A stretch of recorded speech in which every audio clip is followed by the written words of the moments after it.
الحمد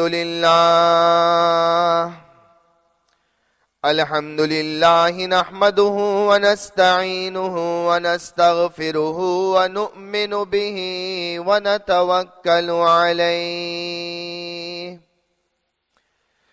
ونعوذ بالله من شرور أنفسنا ومن سيئات أعمالنا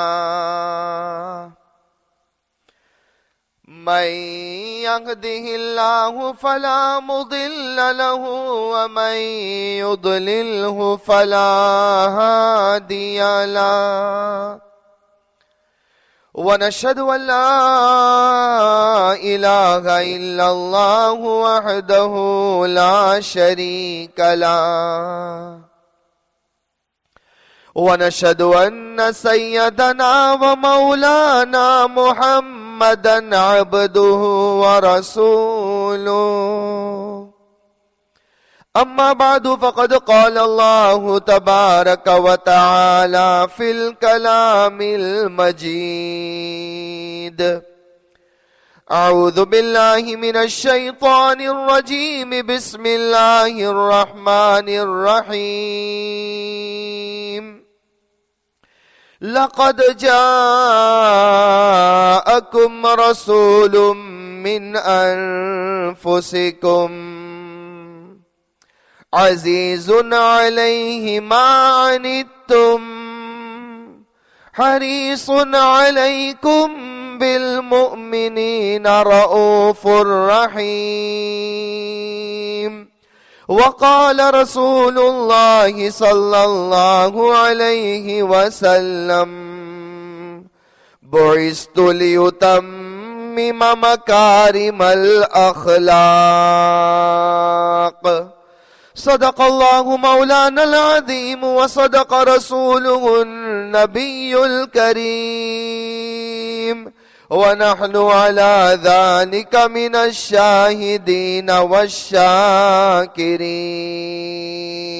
والحمد لله رب العالمين. ایک مرتبہ درود شریف پڑھ لیجئے. اللهم صل على محمد النبي الأمي وعلى آله وسلم تسليما.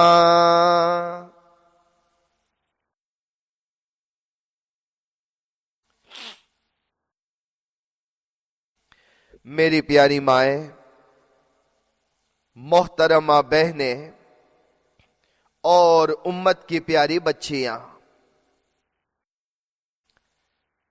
جناب نبی اکرم صلی اللہ علیہ وسلم کی بعثت سے پہلے جس دور کو زمانہ جاہلیت کہا جاتا ہے، اس زمانے میں عجیب عجیب جہالت والی چیزیں سرزمین عرب میں رائج تھی، جیسا کہ روایتوں سے بھی پتا چلتا ہے اور قرآن کریم نے بھی اس کا اشارہ کیا ہے کہ مکہ مکرمہ میں جہاں پر کعبۃ اللہ تھا، کعبۃ اللہ کے پاس کچھ مجاور لوگ بیٹھتے تھے اور انہوں نے ایک سسٹم بنا لیا تھا کہ لوگوں کو یہ کہتے حرم پاک ہے، اللہ کا گھر پاک ہے، کعبۃ اللہ پاک ہے، لیکن تم لوگ جو طواف کرنے آتے ہو تم نے گناہ کیے ہیں تو تم ناپاک ہو، تمہارے بدن کے کپڑے ناپاک ہے. اس لیے وہ لوگ یہ کیا کرتے تھے کہ لوگوں کو یہ کہتے تھے اپنے کپڑوں میں تم طواف نہیں کر سکتے ہو کیونکہ ان کپڑوں میں تم نے گناہ کیے ہیں، ہمارے پاس کپڑے ہیں، ہمارے پاس وہ کپڑے ہیں جو بالکل پاک ہے، لہذا تم ہمارے ان کپڑوں کو لو. اور ہائر پر، کرائے پر وہ کپڑے دیتے تھے، بہت چارج کیا کرتے تھے. یہ ان کے کمانے کا ایک انداز تھا کہ ہائر پر کرائے پر کپڑے دیتے، لوگ ان سے وہ کپڑا ہائر پر لیتے، کرائے پر لیتے اور وہ پہن کر طواف کرتے تھے اور ان کی انکم ہو رہی تھی۔ تو مالدار لوگ تو اس کو لے لیتے کرائے پر اور پہن کر طواف کر لیتے، غریب کیا کرتا؟ بیچارے غریب جب آتے طواف کرنے کے لیے ان کو کہا جاتا تمہارے کپڑے میں تم طواف نہیں کر سکتے ہو، ہم سے کپڑا لو، اور ان کے پاس اتنا پیسہ نہیں ہوتا کہ وہ ایفورڈ کر سکے۔ نتیجہ یہ ہوتا کہ یہ مجاور کہتے کپڑے نکال دو اور وداؤٹ کلوتھس طواف کرو، لیکن ناپاک کپڑوں میں تم طواف نہیں کرو گے کیونکہ تم نے اس میں گناہ کیے ہیں۔ بیچارے وہ لوگ کپڑے نکال دیتے تھے، مرد بھی بغیر کپڑے کے، عورت بھی بغیر کپڑے کے، اور ساتھ میں یہ لوگ طواف کیا کرتے تھے۔ ایسا وہ جہالت کا دور تھا، اور اس کو قرآن نے بھی بیان کیا۔ اللہ تبارک و تعالی قرآن کریم میں فرماتے ہیں وَمَا كَانَ صَلَاتُهُمْ عِندَ الْبَيْتِ إِلَّا مُكَاءً وَتَصْدِيًا، ننگے ہو کر بغیر کپڑے کے تالی بجا بجا کر کلیپ کرتے کرتے یہ لوگ بیت اللہ کا طواف کیا کرتے تھے۔ یہ اس زمانے کی جہالت ہے۔ کہا جاتا ہے کہ اس زمانے میں لوگوں کا حال یہ تھا، ابو داؤد شریف کی روایت ہے کہ لوگوں کا حال یہ تھا کہ ایک آدمی سفر پر ہے، جوتے اس کے پاس نہیں ہیں، شوز اس کے پاس نہیں ہے، گرمی پڑ رہی ہے، پیروں میں جلن ہو رہی ہے، پیر جھلس رہے ہیں، پیسہ بھی نہیں ہے کہ جوتا خرید سکے، تو وہ اعلان کرتا تھا اور یہ کہتا تھا اے لوگوں میرے پاس جوتا نہیں ہے، میں بغیر شوز کے ہوں، میرے پیروں میں تکلیف ہو رہی ہے، کون ہے جو مجھے ایک جوتا دے گا؟ کون ہے جو مجھے سلیپرز دے گا؟ جو مجھے شوز یا جوتا دے گا میں وعدہ کرتا ہوں میرے گھر پر جو بیٹی پیدا ہوگی میں جوتے کے بدلے میں اپنی بیٹی اس کو دے دوں گا۔ اندازہ لگاؤ کیسی جہالت کہ اپنی بیٹی کی عزت کا سودا کر دیتے تھے ایک جوتے کے لیے۔ یہ ان لوگوں کا جہالت کا معاملہ تھا۔ جانوروں کے اوپر ظلم، بلکہ وہ زمانہ جب آتا، حیات الحیوان میں علامہ دمیری رحمت اللہ علیہ لکھتے ہیں کہ کبھی کبھی ایسا زمانہ ہوتا بارش نہیں ہوتی تھی، تو بارش نہیں ہو تو آدمی دعا کرے، عبادت کرے، اللہ سے پانی مانگے، بارش مانگے۔ ان لوگوں کا طریقہ یہ تھا کہ جب بارش نہیں ہوتی تھی تو جو جانور ان کے پاس تھے، گائیں، بھینس، اونٹ، یہ جو جانور ان کے پاس تھے، یہ جانور کی دم پر، ٹیل پر گراس باندھ دیتے تھے، ہے باندھ دیتے تھے، اور اس کے بعد میں اس کو جلاتے۔ اب جانور کی ٹیل پر جب آگ کو جلایا جائے گا وہ جانور اچھلنے لگے گا، وہ بھاگے گا۔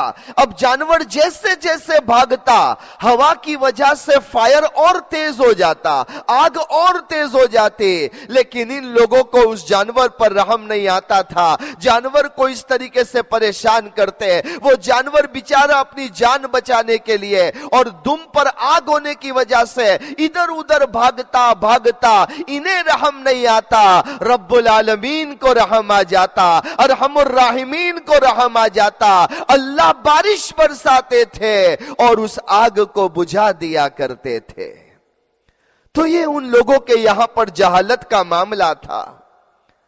مسند دارمی کی روایت ہے کہ جہالت ایسی تھی کہ ایک آدمی 4 پتھر لے کر سفر میں جاتا اور یہ کہتا جب استنجے کی ضرورت پڑے گی تو 3 پتھر کا استعمال کروں گا، اور جب عبادت کا ٹائم ہوتا تو 4تھے پتھر کو اپنا خدا بنا لیتا، بت بنا لیتا، اور اس کے ہاتھ میں سامنے ہاتھ جوڑ لیتا۔ راستے میں چل رہا ہے، کوئی شائنی اچھا چمکدار پتھر مل گیا تو یہ پتھر کو پھینک کر اس کو اٹھاتا، اس کی عبادت کرتا۔ یہ ان لوگوں کا معاملہ تھا، اور چھوٹی چھوٹی باتوں پر لڑائی کرنا، خون بہانا، ایک دوسرے کے ساتھ معمولی باتوں پر ایسی لڑائی کرنا جو سالہ سال تک چلتی رہے، یہ ان کے یہاں پر ایک عام بات تھی۔ بدر بن مغیث نام کا ایک شخص ایک مرتبہ مکہ میں میلہ لگا ہوا تھا، فن فیئر تھا، تو بدر بن مغیث نام کا ایک بہت بڑا ریسلر تھا، پہلوان تھا، بڑا طاقتور تھا. وہ اس فیئر میں، میلے میں بیٹھ گیا اور اپنا پیر پھیلا دیا اور یہ اعلان کیا کہ کسی مائی کا لال میں اتنی طاقت ہو تو آؤ اور میرے پیر کو، میرے لیگز کو فولڈ کر کے بتاؤ. ہے کسی میں طاقت؟ آؤ میرے پیر کو موڑ کر بتاؤ، اسے فولڈ کر کے بتاؤ. اوپن چیلنج کیا. اب اس میلے میں، فیر میں اوپن چیلنج ہے بدر بن مغیث کا، ہے کوئی مائی کا لال جو آ کر میرے پیر کو موڑ دے؟ اتنے میں ایک سر پھرا آدمی آتا ہے، نام اس کا لکھا ہوا ہے احمد بن مازن. احمد بن مازن آیا، یہ چیلنج کر رہا ہے کسی میں طاقت جو میرے پیروں کو موڑ دے؟ اب احمد بن مازن سر پھرا تھا، اس نے تلوار نکالی اور تلوار نکال کر اس کا پیر ہی کاٹ ڈالا. یہ جہالت کا معاملہ تھا، پیر ہی کاٹ ڈالا اس کا. اب جب پیر کٹ گیا ہے تو بدر بن مغیث کے لوگ جمع ہو گئے، احمد بن مازن کے لوگ جمع ہو گئے، دو گروپ بن گئے اور آپس میں لڑائیاں شروع ہوئی ہے. اتنا لڑے، ہزاروں آدمیوں کو اس معمولی سی بات پر قتل کر دیا گیا اور سالہ سال تک یہ لڑائی چلتی رہی. یہ اس زمانے کا معاملہ تھا.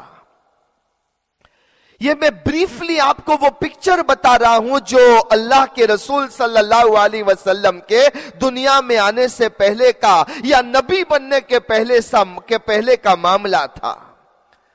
ایسے ماحول میں، ایسے زمانے میں، ایسے لوگوں میں اللہ کے نبی صلی اللہ علیہ وسلم کو مبعوث کیا گیا. آپ اللہ کے نبی بنا کر دنیا میں بھیجے گئے. اللہ کے رسول صلی اللہ علیہ وسلم نے ایسے لوگوں میں دین کا کام شروع کیا، دعوت کا کام شروع کیا اور only 23 ایئرز میں، صرف 23 سال میں، پورے مکہ میں، مدینہ میں، عرب میں، دنیا میں آپ صلی اللہ علیہ وسلم نے انقلاب پیدا کر دیا. چینج ہو گئی لوگوں کی لائفز، بدل گئے لوگوں کے مزاج. وہ لڑنے والے، وہ جھگڑنے والے، وہ جانوروں پر ظلم کرنے والے، وہ بتوں کی پرستش کرنے والے، وہ چھوٹی چھوٹی باتوں پر لوگوں کے ساتھ میں بدسلوکی کرنے والے، ایسے بدلے ہیں ہمارے پیارے نبی صلی اللہ علیہ وسلم کی دعوت کی وجہ سے، آپ کی تعلیم کی وجہ سے، آپ کے ان کو سمجھانے کی وجہ سے کہ آپس میں بھائی بھائی بن گئے، پیار محبت کرنے والے بن گئے، صحابہ کی جماعت میں تقسیم ہو گئے، کوئی مہاجر بن گیا، کوئی انصاری بن گیا، رضی اللہ عنہم ورضوا عنہ کا انہیں پیغام مل گیا اور پوری زندگی لوگوں کی چینج ہو گئی. وہاں کا ٹرینڈ، وہاں کا انوائرمنٹ، وہاں کا ایٹماسفیئر سب کچھ بدل گیا اور لوگوں کی زندگیاں ایسی پیاری بن گئی کہ آج بھی ہم ان صحابہ کرام اور صحابیات کو بڑی محبت سے یاد کرتے ہیں اور رات دن ان کے لیے دعائیں کرتے ہیں. آج میں آپ کو یہ ایکسپلین کرنا چاہتا ہوں، وائی، ایسا کیوں ہوا؟ کیا چیز تھی ہمارے پیارے نبی صلی اللہ علیہ وسلم کے پاس؟ وہ کون سا میراکل تھا؟ وہ کون سا ایسا کمال تھا کہ اللہ کے رسول صلی اللہ علیہ وسلم نے پورا لوگوں کا ماحول بدل دیا، لوگوں کا مزاج بدل دیا، لوگوں کی ہیبٹس کو چینج کر دیا؟ اگر غور کیا جائے تو ہسٹری میں بہت سارے ریزنز لکھے ہوئے ہیں، لیکن سب سے بڑی بات، سب سے بڑا کمال ہمارے پیارے نبی صلی اللہ علیہ وسلم کا یہ تھا کہ ہمارے نبی صلی اللہ علیہ وسلم نے جو تعلیم دی ہے، جو لوگوں کو بتلایا ہے، جو لوگوں کے اندر دعوت کا کام کیا ہے اور جو باتیں لوگوں کو بتلائی، ہمارے نبی صلی اللہ علیہ وسلم نے خود اس کے اوپر عمل کیا اور عمل کر کے لوگوں کو بتلا دیا کہ میں وہ اللہ کا نبی ہوں جو پریچ کرتا ہوں، اس پر خود بھی عمل کرتا ہوں. تو سب سے بڑی